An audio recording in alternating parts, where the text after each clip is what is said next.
और आंखें बंद कर कर जो मैं मंत्र बता रहा हूं उसका जाप करना है। जाप की कोई स्पेसिफिक संख्या नहीं है, बस समय का ध्यान रखना है। 11:36 से 12:48 तक आपको ये जाप करना है। उसके आगे भी अगर आप करना चाहें, कंटिन्यू रखना चाहते हैं तो रख सकते हैं, मगर जो मैं समय बता रहा हूं, जो मैं मुहूर्त बता रहा हूं, इस मुहूर्त का बहुत बड़ा प्रभाव है, तो इस प्रभाव को आपको जरूर यूटिलाइज करना है।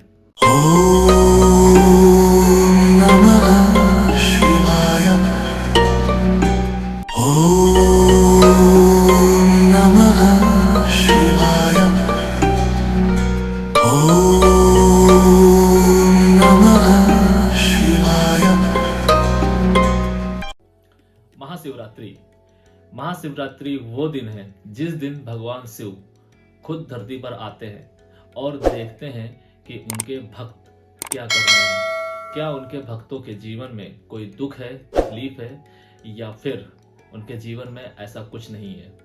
महाशिवरात्रि ही एक ऐसा पर्व है जो भाग्य में नहीं होता है, वो भी हो जाता है। देवों के देव महादेव, उन्हें यूं ही नहीं कहा जाता है, क्योंकि महादेव ग्रहों को कंट्रोल करते हैं। वो ग्रहों के देव नहीं हैं, वो हैं ग्रहों के कंट्रोलर। इसीलिए शास्त्रों में ये कहा गया है, जो भाग्य से नहीं मिलता वो शिव से मिलता है। और शिव सिर्फ संहारक नहीं है, शिव है आपके भाग्य। जीवन में आपके अगर कुछ ऐसा है जो आपको तरसा रहा है या जिससे आपके जीवन में परेशानियां उत्पन्न हुई हैं, उन सभी परेशानियों को आप एक बार में भी खत्म कर सकते हैं सिर्फ भगवान शिव की कृपा से। और महाशिवरात्रि साल में आने वाला एक ऐसा पर्व है जिस दिन अगर आपने सही विधि विधान से उनको मना लिया तो आप हर वो चीज पा जाएंगे जो आप पाना चाहते हैं। शास्त्रों में लिखा है, शिव महापुराण में भी लिखा है, जिसको धन की आवश्यकता है, जिसको बीमारियों से छुटकारा चाहिए, जिसको अपने करियर में ऊंचाइयों का शिखर देखना है, हर एक चीज के लिए एक स्पेसिफिक विधि दी गई है। इस वीडियो में हर चीज के बारे में, हर राशि के अकॉर्डिंग स्पेसिफिक विधि बता पाना मुश्किल है, लेकिन आज मैं आपको वो तरीके बताऊंगा जिसे करके आप अपने जीवन को पूरी तरीके से ना सही, लेकिन हाँ कुछ हद तक परिवर्तित अवश्य कर पाएंगे। क्यों? क्योंकि हमारे जीवन में जितना ज्यादा कंट्रोल राशियों का है। राशियों का क्यों है? क्योंकि हर एक राशि कुछ कहती है, कुछ चाहती है, और जो उसका लॉर्ड होता है वही हमारे व्यक्तित्व का निर्धारण करता है। और यही व्यक्तित्व जब हम संभाल लेते हैं, जब हम समझ जाते हैं, तो हम अपनी लाइफ को बहुत अच्छे से मैनेज कर सकते हैं, उसको चैनलाइज कर सकते हैं। जैसे कि अगर कोई व्यक्ति शेर का व्यक्तित्व लेकर बैठा है या लेकर आया है और उसकी जिंदगी चूहे या खरगोश के तरीके से गुजर रही है, या ये कहा जाए कि वो अपने जीवन में चूहे और खरगोश जैसा व्यक्तित्व लेकर बैठा है, तो उसके जीवन में संघर्ष आना तय है, समस्याएं आना तय है। इसीलिए हमें ये जरूर समझना चाहिए कि हमें हमारे ग्रह ने क्या देकर भेजा है, और वही हमारी पहचान है। हमारा ट्रू पोटेंशियल ही हमारी पहचान है, और वो ट्रू पोटेंशियल बताती है हमारी राशि और हमारी राशि का लॉर्ड। अगर हम इस चीज को ही समझकर अपने व्यक्तित्व को निर्धारित कर लेते हैं, क्योंकि हमारे जीवन में सब कुछ जो लीड करता है वो व्यक्तित्व ही करता है, और यही व्यक्तित्व आपके जो एजुकेशन है उसको लीड करता है, आपकी जो कॉर्पोरेट लाइफ है, फाइनेंशियल लाइफ है उसको लीड करता है, आपके जो फैमिली रिलेशंस हैं उनको लीड करता है, आपकी सराउंडिंग, आपके आस पड़ोस उनको लीड करता है। क्योंकि अगर आपके पास व्यक्तित्व नहीं है, सिर्फ धन है, बाकी कुछ भी है, तो आप अपने सराउंडिंग में, अपनी फैमिली में, यानी कि अपने जीवन में कुछ नहीं कर पाएंगे। जब तक आपके पास धन रहेगा, हो सकता है तब तक आप पूजे जाएं, लेकिन एक समय के बाद में वो धन भी खत्म होगा और आपके व्यक्तित्व की वजह से आपके कुल का नाम भी खत्म होगा। इस वीडियो में आज आप जानेंगे कि किस तरीके से महाशिवरात्रि के पर्व को आप अच्छे से भुना सकते हैं, समझ सकते हैं और इस पर्व को लेवरेज कर सकते हैं। Welcome celestial seekers to the cosmic journey where the stars align and destinies unfold. मैं यहाँ हूँ ताकि ब्रह्मांड के रहस्यों के माध्यम से आपको गाइड कर सकूं और ज्योतिष के ज्ञान से आगे का मार्ग प्रकाशित कर सकूं। 2026 में आने वाली महाशिवरात्रि कुछ खास है।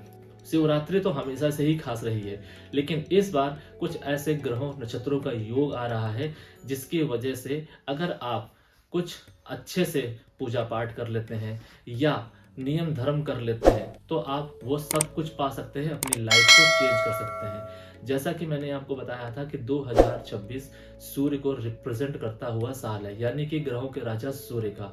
और इस साल काफी ज्यादा अच्छे ट्रांजिशंस भी हो रहे हैं, जैसे जुपिटर का ट्रांजिशन, सैटर्न का ट्रांजिशन। ये ट्रांजिशन ऐसे ट्रांजिशन है जो आपकी लाइफ को पूरी तरीके से बदल सकते हैं। ये ट्रांजिशन जब होंगे तब आपके भाग्य से रिलेटेड चीजें बदलेंगी। ये ट्रांजिशन जब होंगे तब आपके फाइनेंस से रिलेटेड चीजें बदलेंगी, आपके रिलेशन से रिलेटेड चीजें बदलेंगी। मतलब ये साल बदलाव लेकर आया है। क्या आप बदलाव के लिए तैयार हैं? अगर आप बदलाव के लिए तैयार हैं तो ये शिवरात्रि आपके लिए बहुत अहम होने वाली है। क्यों? क्योंकि बदलाव को समझना और बदलाव को स्वीकार करना एक बहुत बड़ा निर्णय होता है, और हमारी चेतना शायद आज के समय में इतनी काबिल नहीं है कि हम उन बदलावों को बहुत आसानी से एक्सेप्ट कर पाए। इन्हीं बदलावों को समझने के लिए और इन बदलावों को एक्सेप्ट करने के लिए, और वो बदलाव आपके पक्ष में होंगे या नहीं होंगे, और उन्हें अपने पक्ष में करने के लिए शिवरात्रि में भगवान शिव की आराधना आपको अवश्य करनी चाहिए। कहते हैं अगर शिव की आराधना कोई भी जातक करता है तो उसका चंद्र बलवान होता है। और जैसा कि मैं आपको अपने पिछले वीडियो मैंने आपको बोला है, कई सारे वीडियो में भी मैंने ये बात बोली है कि जब इंसान का चंद्र स्ट्रांग होता है तो उसके डिसीजन सही जाते हैं। और जब जीवन में आपके डिसीजन सही जाएंगे तो आप जो भी निर्णय लेंगे अपने लिए, अपने नियर एंड डियर वालों के लिए, वो सही साबित होंगे। भले सिचुएशन आपके फेवर में हो या ना हो, लोग आपके फेवर में हो या ना हो, लेकिन आपका लिया गया डिसीजन, ये जो नेचर है, ये जो कुदरत है और ये जो यूनिवर्स है, ये सब मिलकर आपके उस डिसीजन को सही साबित कर देंगे। और जब आपका डिसीजन सही साबित होगा तो आपके जीवन में सक्सेस आनी तय है, आपके जीवन में हार्मनी आनी तय है। अब हम बात करते हैं कि जो व्यक्ति जिनके पास नहीं समय है कि पूजा पाठ वो नहीं कर सकते हैं, या आप इस दिन रुद्राभिषेक जैसा अनुष्ठान नहीं करा सकते हैं, कोई बड़ा अनुष्ठान आप नहीं करा सकते हैं। इन जनरल लोग रुद्राभिषेक का अनुष्ठान कराते हैं। और भी कई तरीके के अनुष्ठान होते हैं, जैसे कि भगवान शिव का जाप करा देना, महामृत्युंजय का जाप करा देना, शिव आराधना करना, शिव यज्ञ करना और शिव जागरण करना। ये सारी वो प्रक्रिया है, इन सारी प्रक्रिया के माध्यम से हम भगवान शिव को मनाते हैं। लेकिन अगर किसी जातक के पास ना धन है, ना समय है, और वो इनमें से कोई प्रक्रिया नहीं कर सकता है, तो आप किस तरीके से भगवान शिव को मना सकते हैं? आज मैं आपको वो तरीका बताऊंगा जिस तरीके से आप भगवान शिव को मना सकते हैं और अपने पाप काट सकते हैं और अपनी इच्छा को पूरा कर सकते हैं। क्या करना है आपको? शिवरात्रि वाले दिन रात्रि 11:36, याद रखिए, रात्रि 11:36 से रात्रि 12:48 तक एक जाप करना है। वो जाप हर लग्न वालों के लिए अलग होगा और उसका मंत्र अलग होगा।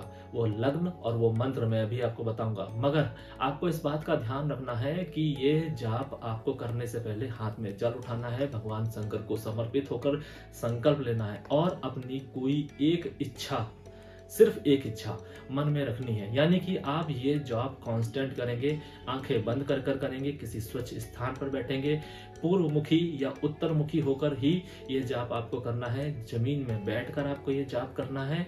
और ये जाप आप मानसिक भी कर सकते हैं, और अगर आप चाहें तो आप बोलकर भी कर सकते हैं।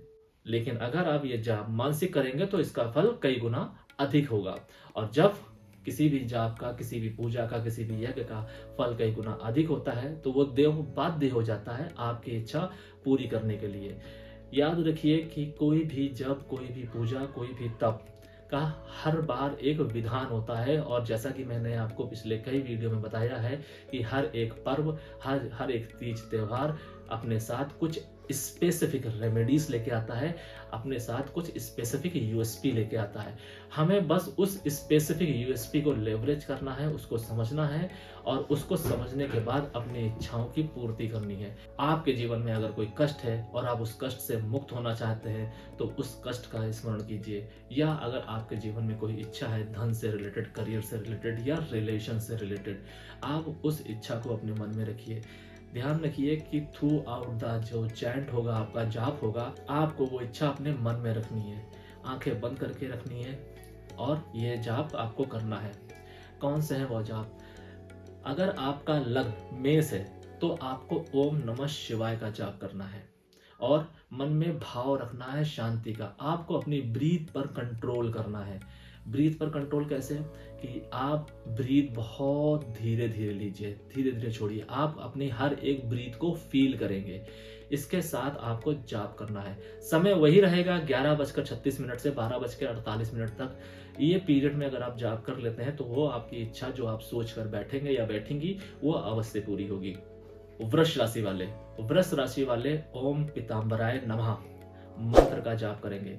यहाँ पर ये जरूरी नहीं है कि वो जो मंत्र है वो भगवान शिव से रिलेटेड है या नहीं है।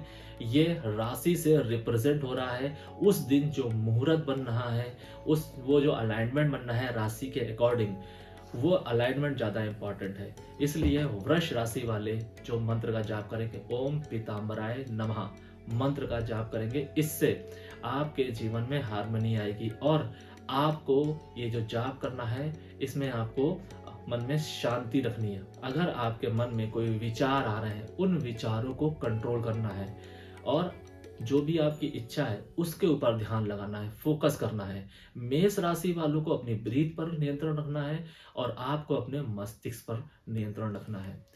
मिथुन राशि वाले, मिथुन राशि वाले ओम शम शनिश्चराय नमः मंत्र का जाप करेंगे और जो उनकी इच्छा है उसके बारे में वो सोचेंगे। बस ये जाप आपको भी 11:36 से 12:48 तक करना है। कर्क राशि वाले ओम सोमेश्वराय नमः मंत्र का जाप करना है। ये जाप आप चाहे तो रुद्राक्ष की माला में कर सकते हैं या फिर आप घड़ी देखकर बैठ जाइए और ये काउंट कितना भी जा रहा है, 1000, 2000, 5000 या सिर्फ 108, आप जैसे चाहे वैसे कर सकते हैं। मगर 11:36 से लेकर 12:48 तक आपको बैठना है। आंखें बंद रखनी है, आपको आंखें नहीं खोलनी है। किस तरीके से चीजें मैनेज करनी है ये आप जानिए, मगर इस पीरियड में आपके थ्रू ये जाप होना चाहिए। अगर आप ये जाप करेंगे तो आपकी वो इच्छा जिसको लेकर आप बैठेंगे मन में वो अवश्य पूरी होगी। सिंह राशि वाले, सिंह राशि वाले जो मंत्र का जाप करेंगे वो है ओम दक्षिणाय मूर्ते नमः। दक्षिणाय मूर्ते नमः मंत्र का जाप करना है और अपनी श्वास पर आपको भी कंट्रोल करना है। अपनी ब्रीथ पर नियंत्रण रखना है। हर एक ब्रीथ से आपको भगवान को भजना है, भगवान का स्मरण करना है। कन्या राशि वाले, कन्या राशि वाले ओम त्र्यंबकाय नमः मंत्र का जाप करेंगे और जो उनकी इच्छा है उस इच्छा के बारे में सोचेंगे। मगर आपको इस बात का ध्यान रखना है कि आपकी जो इच्छा होगी वो सिर्फ एक ही इच्छा होनी चाहिए। आपके मन में कोई दूसरा विचार नहीं आना चाहिए। जैसा ये लोग करते हैं इन जनरल की एक इच्छा सोच ली, थोड़ी देर बाद उनके मन में आया कि नहीं ये इच्छा नहीं करते हैं, दूसरी कर लेते हैं। बस अगर इस तरीके का भाव आपके मन में आ गया तो समझ लीजिए आपने जो करना था वो सब बेकार कर दिया है।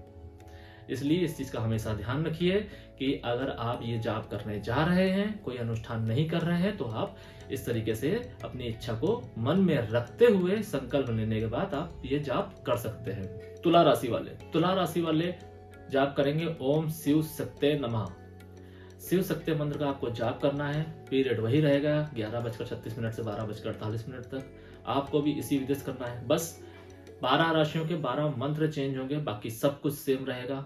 और वृश्चिक राशि वाले, वृश्चिक राशि वाले जो जाप करेंगे ओम काल भैरवाय नमः इस मंत्र का आपको जाप करना है और अपने अंदर जो चल रही आपके उथल पुथल है उस पर आपको नियंत्रण रखना है, क्योंकि वृश्चिक राशि वाले जातक जातिकाओं के अंदर बहुत ज्यादा उथल पुथल चलती है। बस आपको उसके ऊपर नियंत्रण रखना है। धनु राशि वाले जातक जातिका किस मंत्र का जाप करेंगे? धनु राशि वाले जातक जातिकाओं को ओम नीलकंठाय नमः मंत्र का जाप करना है। इस मंत्र का जाप आपको करना है और जो आपकी इच्छा है उसको आपको मन में रखना है।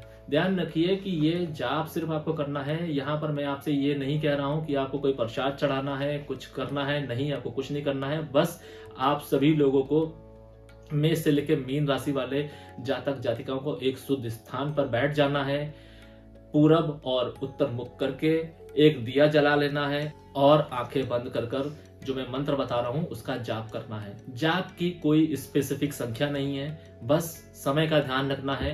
11:36 से 12:48 तक आपको ये जाप करना है। उसके आगे भी अगर आप करना चाहें, कंटिन्यू रखना चाहते हैं तो रख सकते हैं, मगर जो मैं समय बता रहा हूं, जो मैं मुहूर्त बता रहा हूं, इस मुहूर्त का बहुत बड़ा प्रभाव है, तो इस प्रभाव को आपको जरूर यूटिलाइज करना है। मकर राशि वाले जातक, मकर राशि वाले जातक ओम सदा शिवाय नमः मंत्र का जाप करेंगे और जो उनकी इच्छा है उस इच्छा को वो मन में रखेंगे। कुंभ राशि वाले जातक जातिकाएं ओम गुरुवे नमः मंत्र का जाप करेंगे और अपनी इच्छा को अपनी मन में रखते हुए ये जाप पूरा करेंगे। मीन राशि वाले जातक जातिकाएं ओम महादेवाय नमः मंत्र का जाप करेंगे और इस जाप करने के दौरान अपनी इच्छा को अपने मन में रखेंगे और ईश्वर से प्रार्थना करेंगे कि आपको वो सत्य का बोध कराएं। इस तरीके का भाव रखना है और मंत्र का जाप करना है। अपनी इच्छा को, जो आपकी इच्छा है, कोई एक इच्छा, उसको मन में रखते हुए ये जाप आपको करना है। ये वो तरीका है कि अगर आप महाशिवरात्रि वाले दिन कोई भी पूजा पाठ, बड़ी पूजा पाठ नहीं कर पा रहे हैं तो ये करके आप महाशिवरात्रि वाले पर्व को यूटिलाइज कर सकते हैं, भगवान शिव को मना सकते हैं, अपनी इच्छा को पूरी करवा सकते हैं। इसके अलावा आपको मैं अगले वीडियो में बताऊंगा कि मेष राशि से लेकर मीन राशि के जातक जातिकाएं किस तरीके से पूजा करें, पूरा विधान क्या है वो मैं आपको बताऊंगा अगले वीडियो में, क्योंकि इस वीडियो में ये अगर मैं आपको बताऊंगा तो ये वीडियो बहुत बड़ा हो जाएगा। इसलिए ये विधि, ये पूजा विधि, जो भी जातक जातिकाएं इच्छुक है महाशिवरात्रि वाले दिन विधि विधान से पूजा करने के लिए, अपनी इच्छाओं की पूर्ति के लिए, मैं उस दिन आपको ये भी बताऊंगा कि अगर आपके जीवन में कोई बीमारी है तब आपको क्या करना चाहिए, धन से रिलेटेड अगर आप स्ट्रगल कर रहे हैं तब आपको क्या करना चाहिए, जॉब से रिलेटेड आपके जीवन में कोई परेशानी है या जहां पर आप जॉब करते हैं वहां पर कोई प्रॉब्लम आ रही है, हाइक नहीं मिल रहा है, प्रमोशन चाहते हैं, इससे रिलेटेड कोई दिक्कतें हैं तो आप क्या कर सकते हैं। इन सभी पॉइंट ऑफ व्यू को मैं कवर करते हुए आपको पूरी पूजा विधि बताऊंगा मेष राशि से लेकर मीन पर्यंत। अगर आपको इसमें जानने में इंटरेस्ट है तो आप मेरे साथ बने रहिएगा। इसी सीरीज का अगला वीडियो मैं बहुत जल्द लेके आऊंगा और आपको ये सारी चीजें बताऊंगा। फिलहाल अगर इस वीडियो में कुछ ऐसा है जो आपको समझ में नहीं आया है तो आप हमें कमेंट कर सकते हैं। मैंने आपको वो कॉन्सेप्ट बताया है जो जातक जातिकाएं कोई बड़ा अनुष्ठान नहीं कर सकते हैं या उनके पास समय नहीं है, फाइनेंशियली स्थिति अच्छी नहीं है, तो वो 11:36 से लेकर 12:48 ये समय रात्रि का है। आप ये जाप जो मैंने मंत्र बताया है सिंप्लीफाई वे में आप ये कर सकते हैं। इसमें ना कोई आपका ज्यादा धन लग रहा है, बस आपको एक दिया जगाना है। दिया आप चाहे सरसों का तेल का जगा सकते हैं, घी का जगा सकते हैं। ये जरूरी नहीं है कि भगवान शिव को प्रसन्न करने के लिए आपको देसी घी का ही दिया जगाना है, नहीं। जैसा कि आप लोग जानते हैं कि शिव सौम्य भी हैं, शिव काल भी हैं। जब शिव काल बनकर आते हैं तो उनको सरसों के तेल या तिल के तेल से पूजा जाता है और जब सौम्य बनकर आते हैं तब उनको घी से पूजा जाता है। लेकिन महाशिवरात्रि वाले दिन आप उनको तिल के तेल से भी पूज सकते हैं, सरसों के तेल से भी पूज सकते हैं और घी से भी पूज सकते हैं, क्योंकि उस दिन शिव होते हैं, ना तो वो काल होते हैं ना तो वो सौम्य होते हैं। वो जैसा आप भाव रखेंगे वो वैसे ही हो जाते हैं, क्योंकि शिव सिर्फ संहारक नहीं है, जो संहारक होता है वही निर्माण भी करता है। इसलिए सब कुछ, पूरी सृष्टि, हर एक चीज शिव में ही विद्यमान है। इसीलिए कहा जाता है कि जो भाग्य में नहीं है वो शिव दे देता है, और जो शिव देता है तो वो चीज आपसे कोई नहीं छीन सकता है। आज के लिए फिलहाल इतना ही। सेलेस्टियल एनर्जीज आपका मार्गदर्शन करें और आपके आगे के सफर को प्रकाशित करें। शरणम।